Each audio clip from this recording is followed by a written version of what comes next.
Good morning dear students. आज अपन बात करेंगे आगे। जो कल अपने टॉपिक स्टार्ट किया था वो अपने डबल टाइटेशन का अपने प्रैक्टिकल 12th क्लास के लिए आरबीएससी में। तो उसके लिए आपको कुछ बातें मैंने बताई थी कि भाई एक तो आपको केमिकल रिएक्शंस जो होती है उसके बारे में बताया, ठीक है। फिर आपको इसमें आपको रिएक्शन किस तरह से बैलेंस करना है तो वो चीज़ें आपको देखनी थी। अब इसके बाद अपन बात करते हैं, आज अपने पहले रीडिंग के लिए एक बात करते हैं कि भाई आपको यहाँ पर क्या है कि एक तो फेरस अमोनियम सल्फेट के साथ अपना एग्जाम्पल लिया था कि MnO4 और फेरस अमोनियम सल्फेट के बिटवीन अपन यहाँ पर टाइटेशन कर रहे थे। तो इसमें अपनी जो बात थी कि आज अपनी जो बात है वो पहले बात आती है कि आप रीडिंग लेंगे। तो रीडिंग के लिए आपको क्या है कि MnO4 का सोल्यूशन दिया जाएगा, ठीक है। और इसके साथ फिर आपको क्या है कि एक आपको स्टैंडर्ड फेरस अमोनियम सल्फेट का सोल्यूशन, यानी कि जिसकी कंसंट्रेशन आपको नोन होती है, जिसकी क्या है कि अपने को पता होती है, इसलिए इसको क्या बोलते हैं, स्टैंडर्ड फेरस अमोनियम सल्फेट का सोल्यूशन होता है। इस सोल्यूशन में कि आपको ए बोतल या इंडिकेट करके 1 और 2 आपको जो भी है वो एग्जामिनर पर डिपेंड करता है कि वो आपको ए इंडिकेट करके देता है, ए बी इंडिकेट करता है, फर्स्ट सेकंड करके देता है, जो भी रहेगा, ठीक है। और सेकंड फिर आपको दी जाती है कि अननोन सॉल्यूशन की। तो आपको क्वेश्चन में जो दिया जाता है तो रीडिंग के लिए आपको देखो टेबल बनानी होती है। तो टेबल में आपको क्या क्या फॉर्म करना होता है, ये सीरियल नंबर होता है जिसमें आप 1, 2 और 3 आपको 3 रीडिंग लेनी होती है, ठीक है। ये volume of ferrous ammonium sulphate जिसको अपन फॉर्मूले से आपको फॉर्मूला भी बताएंगे, ठीक है, जिसको अपने V1 से डिनोटेड करते हैं। तो इसमें क्या है कि जो आपको पिपेट में फेरस अमोनियम सल्फेट जो शक्कर के आप भरते हैं तो ये 20 ml 25 ml के होते हैं। तो अपन क्या लेते हैं इनको 20 ml, तो सभी में आप इक्वल लेते हैं, ये 20 ml ही आएगा, ठीक है। फिर बात आती है ब्यूरेट रीडिंग। तो ब्यूरेट में आप फिल करते हैं तो 50 ml का होता है, ठीक है। तो इसकी इनिशियल जो रीडिंग होती है वो 0.0 होती है, 0.0 ml, ठीक है, 0.0 ml। अब बात करते हैं अपने फाइनल की जो रीडिंग करते हैं, यानी कि जो आपने ड्रॉप बाय ड्रॉप क्या है कि भाई इसमें फेरस अमोनियम सल्फेट का जो आपने पीपेट से शक किया है उसको आप कोनिकल फ्लास्क में फिल कर लेंगे, डाल लेंगे उसको। और फिर क्या है कि ड्रॉप बाय ड्रॉप आप क्या करते हैं कि KMnO4 का आप सोल्यूशन इसमें मिक्स करते जाते हैं। तो आपका एक पॉइंट ऐसा आता है जहाँ पर क्या आएगा, आपको पिंक कलर आएगा तो वो आपकी रीडिंग हो जाती है। तो इसमें फर्स्ट रीडिंग आपकी कुछ भी आती है, फिर सेकंड और थर्ड क्या है कि दोनों सेम रीडिंग आनी चाहिए। हो सकता है कई बार ये कि आप एक फिक्स स्पीड से कर रहे हैं आप, तो उसके अकॉर्डिंग क्या है कि हो सकता है आपकी तीनों की तीनों सेम भी आ जाए, ठीक है। अब यहाँ पर क्या है कि आपको जो जैसे अपने यहाँ पर सपोज कर लेते हैं कि आपके पास जो फर्स्ट रीडिंग आती है वो 23.0 ml पर आती है। फिर आप सेकंड और थर्ड लेते हैं तो ये दोनों रीडिंग आपकी सेम आनी चाहिए। जैसे मैंने यहाँ पर एग्जांपल ले लिया 22.9, ये कोई ज़रूरी नहीं इससे लेस हो, इससे अबोव भी हो सकता है, ठीक है। तो अब ये क्या है कि आपको ये रीडिंग एग्ज़ाम में चेक करानी होती है एग्जामिनर से, ठीक है। तो वो यहाँ पर क्या है कि आपके जो आप इसमें पार्टिसिपेट कराएंगे इसको, यानी कि जो आप कैलकुलेशन में इसको शामिल करेंगे, तो यहाँ पर क्या है कि आपकी रीडिंग चेक करके एग्जामिनर यहाँ पर आपको साइन करके जाएगा। फिर उसके बाद आपको कैलकुलेशन करनी है। फिर बात आती है volume of KMnO4 in ml। तो इसमें जो आपकी फाइनल रीडिंग होती है उसको आप यहाँ पर नोट करते हैं, जो आपको किस में लेनी है, कैलकुलेशन में शामिल करनी है, ठीक है। इसके बाद सॉरी, ये रीडिंग आपकी सेम रहेगी, ठीक है। फिर ये आपकी रीडिंग जो एग्जामिनर साइन करेगा, ये तो आपको क्या है कि भाई ये जो इससे कैलकुलेशन निकालते हैं, यानी कि इसको अपन ए सपोज कर लेते हैं, इसको बी। तो यहाँ पर फॉर्मूला आता है B-A, जो भी आएगा आपका वो यही आएगा, जीरो इसमें से लेस करेंगे तो सेम आना है, तो डायरेक्टली आप ऐसे लिख सकते हैं। फिर इसमें जो आपको रीडिंग में पार्टिसिपेट यानी कि शामिल करनी है वो आपकी फाइनल रीडिंग ये हो जाएगी। अब इसके अकॉर्डिंग अब अपन करते हैं इसकी कैलकुलेशन। कैलकुलेशन में अपन क्या करते हैं कि फर्स्टली आपको कैलकुलेशन में मोलरिटी स्टैंडर्ड सॉल्यूशन की होती है जिसे अपन M1 से डिनोटेड करते हैं, यानी कि ये मोलरिटी क्या होती है कि इक्वल टू M1, ठीक है। तो आपका ये इसके अकॉर्डिंग आपका फॉर्मूला हो जाता है concentration of ferrous ammonium sulphate in gram per litre upon molar mass. अब मोलर मास जो होता है वो इसका कितना होता है, 392 होता है, ठीक है। और जो आपको ये जो कंसंट्रेशन दी हुई है ये आपको कल जो मैंने आपको क्वेश्चन बताया था उस क्वेश्चन में ये आपको वैल्यू दी हुई होती है। तो इसके अकॉर्डिंग आपकी वैल्यू आ गई ये, ठीक है। अब आपका आता है फॉर्मूला, यानी कि कैलकुलेशन के लिए आप फॉर्मूला करते हैं, calculation of molarity of intermediate KMnO4 solution. ये क्या आती है, calculation of the molarity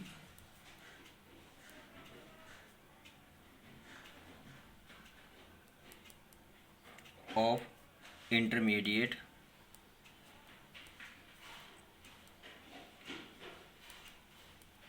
KMnO4। ठीक है, सॉल्यूशन। तो इसमें अपना फॉर्मूला होता है M1V1 इक्वल टू M2V2। अब आपको बात आती है कि यहाँ पर ये 2 और 10 कहाँ से आए। तो जो आपको जो केमिकल रिएक्शन बताई थी कल मैंने, तो इस रिएक्शन में आप देखिए कि जो आपको फर्स्ट जो अपने ऑक्सीडेशन और रिडक्शन लिखी थी और फिर फाइनल रिएक्शन लिखी थी, तो रिएक्शन को बैलेंस करने में आप यहाँ पर देखिए, ये यहाँ पर क्या है आपका, इसके वॉल्यूम कितने 2 है और इसके कितने हैं 10 है।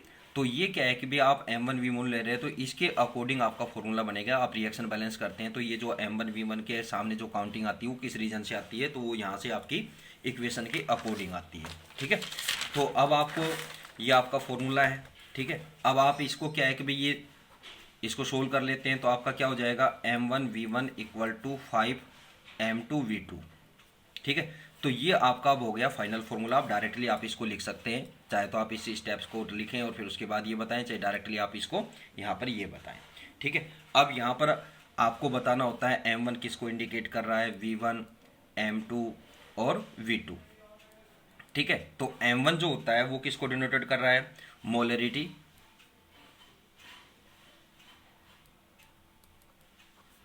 ऑफ स्टैंडर्ड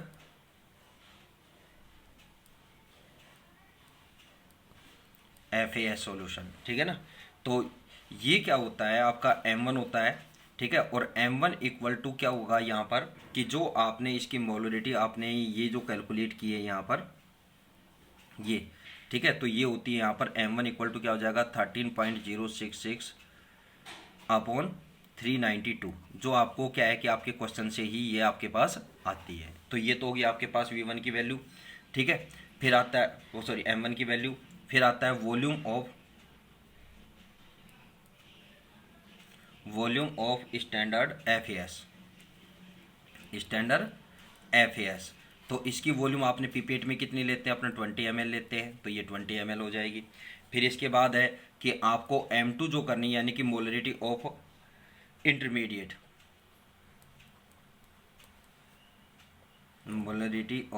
इंटरमीडिएट कौन है आपके पास, KMnO4 है। ठीक है, तो ये आपका क्वेश्चन है इसके। ठीक है, जो फर्स्ट उसके लिए है। फिर आती है आपकी V2, ये क्या है, वॉल्यूम ऑफ इंटरमीडिएट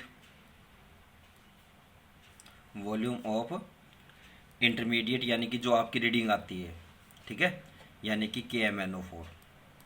ठीक है, तो ये आपकी जो फाइनल रीडिंग आपको बताई थी कि फर्स्ट टेबल के लिए, तो उसमें आपका आ रहा है, ये अपने लिया था 22.9 ml।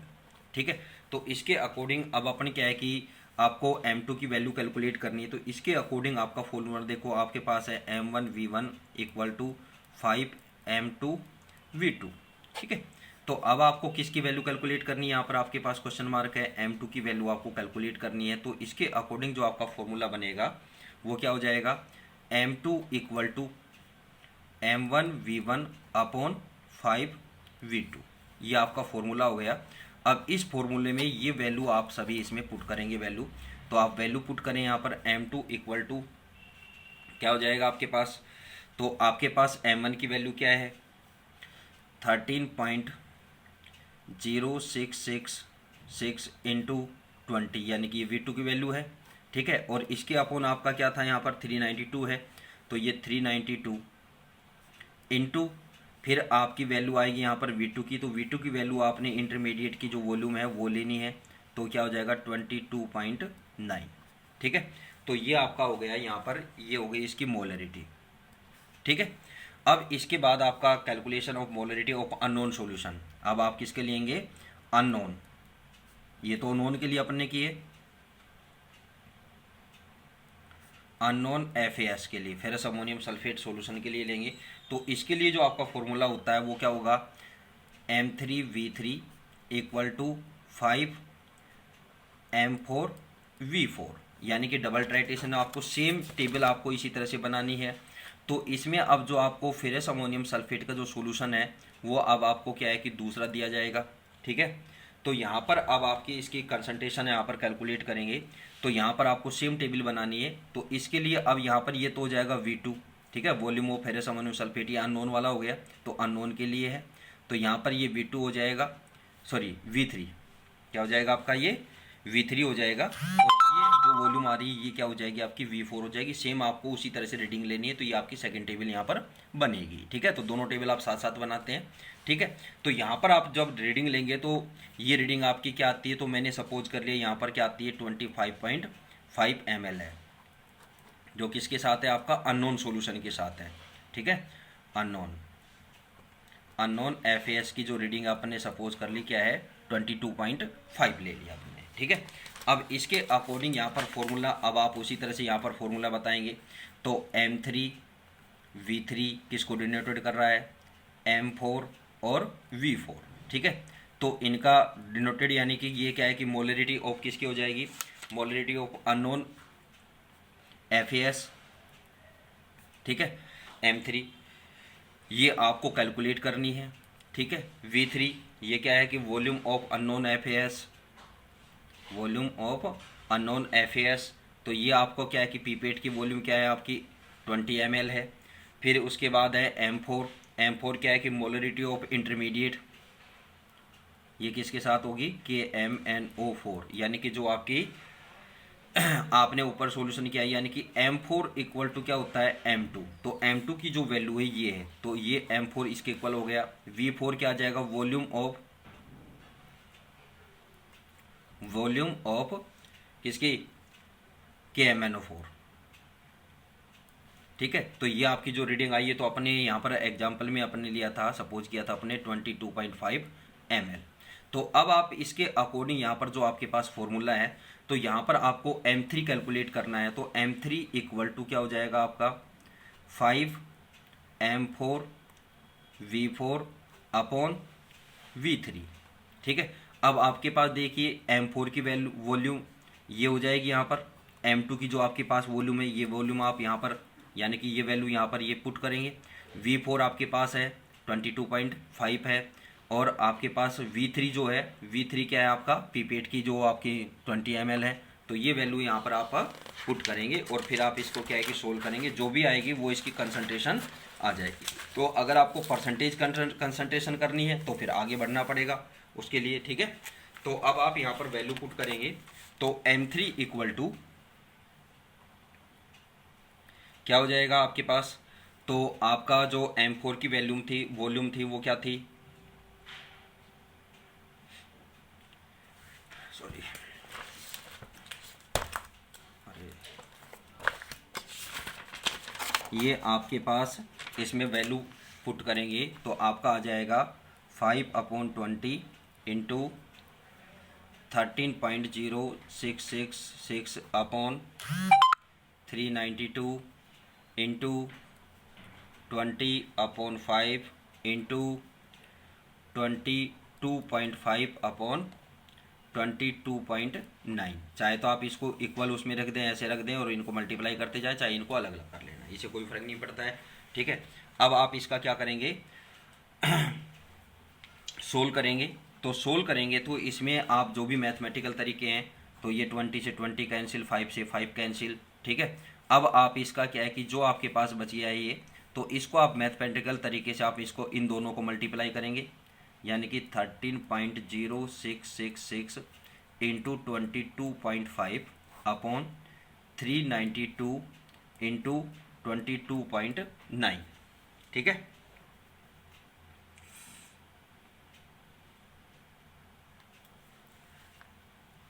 M, ठीक है, यहाँ पर M आएगा, और इसकी क्या है कि फिर यहाँ पर मोलरिटी आपको पता है फेरस अमोनियम सल्फेट की, वो क्या है 392 है। तो यहाँ पर ये वॉल्यूम यहाँ पर पुट करेंगे। ये वॉल्यूम पुट करने के बाद जब आप इसको सोल्व करेंगे, ठीक है ना, तो सोल्व करेंगे तो ये 392 से 392 कैंसिल। अब आपका क्या बच गया कि ये वैल्यू आपके पास बच गई 3.0666 इंटू 22.5 अपॉन 22.9, ठीक है। ये आपकी, अब आप इसको सोल्व करेंगे तो जो भी आपके पास कैलकुलेशन से जो भी वैल्यू आती है वो इसकी क्या हो जाएगी, ग्राम पर लीटर कंसंट्रेशन हो जाएगी। तो इसको सोल्व करेंगे तो मैंने ऑलरेडी करा हुआ है, क्योंकि यहाँ मैं आपको करके दिखाऊंगा तो काफ़ी टाइम लगेगा। तो इन दोनों को मल्टीप्लाई करना और इससे इसको डिवाइड करेंगे, तो ये वैल्यू आएगी आपके पास 12.8384 ग्राम पर लीटर। ठीक है, तो अब ये तो हो गई आपकी यहाँ तक की बात कि आपको मोलरिटी कैलकुलेट करनी है। तो आपका रिजल्ट लिख देंगे यहाँ पर कि जो मोलरिटी आती है वो क्या आती है, ठीक है ना, कि the molarity of the given sample ferrous ammonium sulphate is, ठीक है, और वो आपकी ये वैल्यू यहाँ पर पुट हो जाएगी। अगर यहाँ पर आपको जैसे आपने क्वेश्चन लिया वो परसेंटेज का लिया है, तो यहाँ पर अपना आगे बात करेंगे, ये तो हो गई इसकी मोलरिटी। अब अपन बात करेंगे कैलकुलेशन या calculate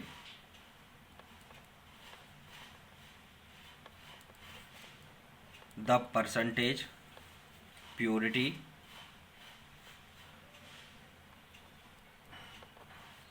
of unknown FAS ferrous ammonium sulphate. ठीक है, तो परसेंटेज प्योरिटी आप जब कैलकुलेट करते हैं तो आपको पता है कि इनकी कंसंट्रेशन यानी कि परसेंटेज प्योरिटी फॉर्मूला क्या हो जाएगा, इक्वल टू कैलकुलेटेड कंसंट्रेशन जो आपने कैलकुलेट की हुई है, ठीक है ना,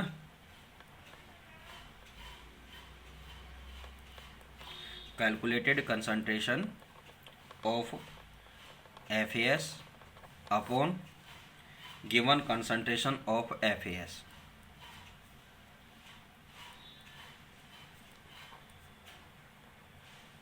इंटू 100। परसेंटेज आपको पता है कि 100 से अपने इसको कैलकुलेट करते ही हैं।